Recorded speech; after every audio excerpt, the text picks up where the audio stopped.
Olá pessoal do Espaço Saúde e Bem-Estar, estamos aqui hoje com a Micaela para dar continuidade ao assunto osteopatia craniana. Quem nos acompanhou semana passada, nós falamos um pouquinho sobre osteopatia craniana, o que como ela atua, e agora nós vamos mostrar um atendimento prático da osteopatia craniana.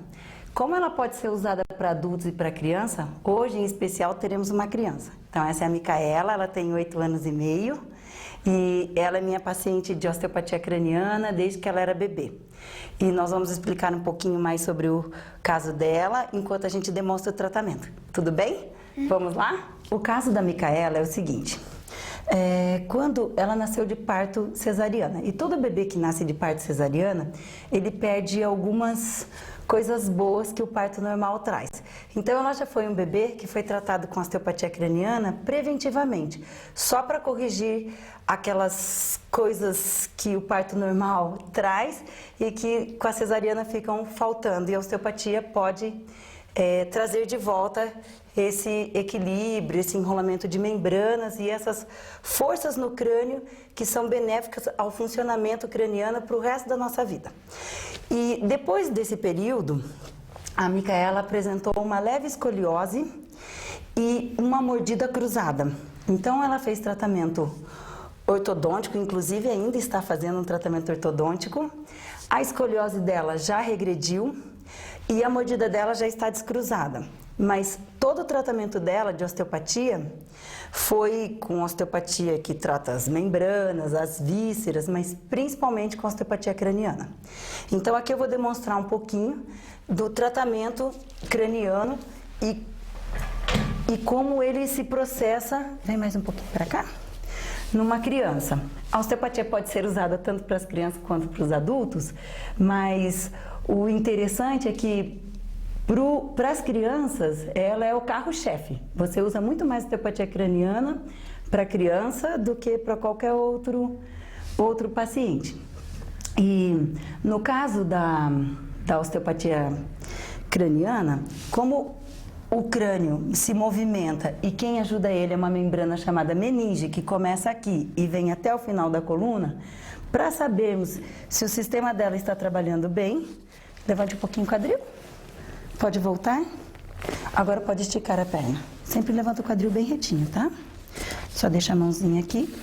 Observando como o sacro se move entre os ilíacos, eu vou saber como está funcionando o movimento dela do crânio em relação ao sacro, o movimento do crânio e a continuidade dele aqui no final da coluna. E dobre novamente. Pode levantar o quadril bem retinho, pode voltar e estique a perna. Levante aqui um pouquinho. E seguindo esse movimento da meninge, eu venho aqui que é o diafragma, que é o músculo da respiração, e observo o funcionamento dele. Aqui eu também tenho uma inserção da meninge. Então eu posso seguir o movimento da meninge e ver se nessa inserção com esse músculo existe uma harmonia do movimento do diafragma e os pontos de inserção da meninge que são próximos aqui dessa região.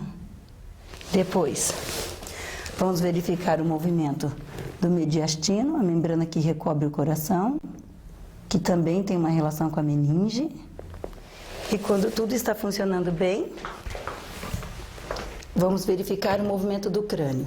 O importante também na avaliação da crânio sacral, tanto do crânio quanto do sacro, é verificar os movimentos do crânio. E com as mãos posicionadas dessa maneira, o osteopata percebe o movimento das mãos que vão para a frente e vêm para trás. Esse seria um movimento normal, esperado do movimento craniano. Mas se nós encontrarmos, ao invés disso, um movimento bem pequenininho, ou um movimento para o lado, ou um movimento assim, ou para frente, para trás, são já movimentos não fisiológicos, são movimentos que só acontecem quando a gente sofre um trauma, quando a gente sofre uma pancada na cabeça, ou quando passa por dificuldades na hora do parto, sendo normal ou cesariana. Então, ao observar o movimento craniano, e é bem sutil, bem pequenininho, bem suave, eu já verifico como funciona todo o sistema dela. Lembrando que toda a fisiologia do corpo dela depende dessa fisiologia craniana primeiro. Se o cérebro funciona bem, líquor, meninge e caixa craniana, todo o sistema endócrino, respiratório, digestivo, tudo no corpo dela vai funcionar bem. Então, a osteopatia craniana, ela é bem suave, mas ela é muito eficiente. E muitas pessoas às vezes dizem assim: ah, osteopatia. Não, eu tenho medo, dá uns estalinhos, o movimento é meio brutinho. Não, a osteopatia tem de tudo. Tem movimentos articulares que podem ser estruturais, rápidos e precisos, que para quem olha pode ser um pouquinho assustador, mas o paciente se sente confortável. Tem movimentos, tem tratamento para a parte visceral e a parte de membranas, que é extremamente sutil. Essa é a técnica dos seios venosos. É uma técnica que segue toda a meninge, os seios venosos da meninge, e é uma técnica muito boa para recuperar o movimento craniano quando ele está diminuído ou quando ele tem algum movimento inadequado, errado, um movimento traumático. Para restituir a boa mobilidade, é uma excelente técnica. Então, você vai seguindo os pontos dessa membrana e vai liberando. Aqui, só por uma questão de demonstração, eu estou sendo um pouquinho mais rápida, às vezes temos que ficar mais tempo num determinado ponto. Aqui estamos dando continuidade para demonstrar a técnica.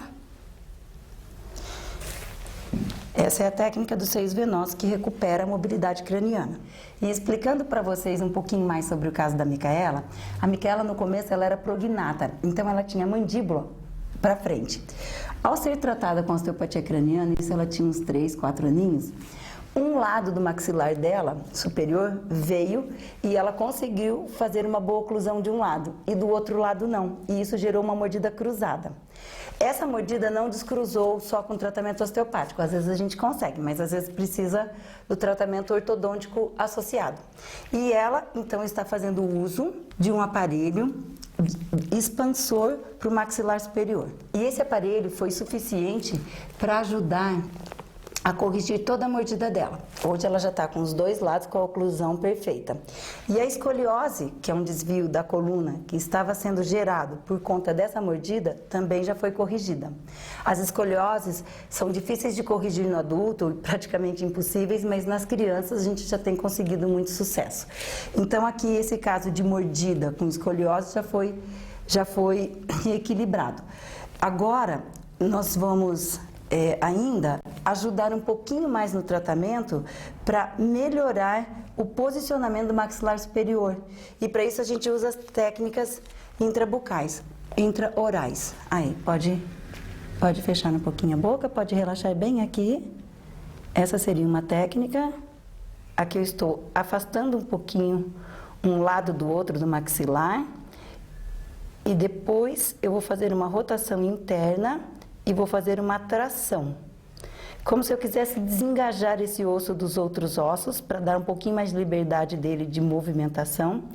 E depois eu vou fazer um lift, que é uma tração para baixo e para fora, onde eu vou favorecer a rotação externa desse osso, porque esse osso é rodado internamente, é por isso que a arcada dela é um pouco mais fechada aqui em cima. O bom da osteopatia craniana é que ela é indolor, ela não é desconfortável para o paciente, e as crianças geralmente fazem seu tratamento acompanhado dos seus pais e podem brincar durante o atendimento.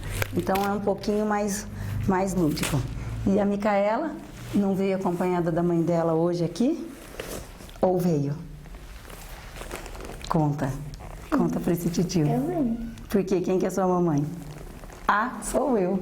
Então, essa é a minha filhinha e eu mostrei Micaela e eu mostrei para vocês hoje o tratamento dela de osteopatia craniana. Obrigada, meu amor.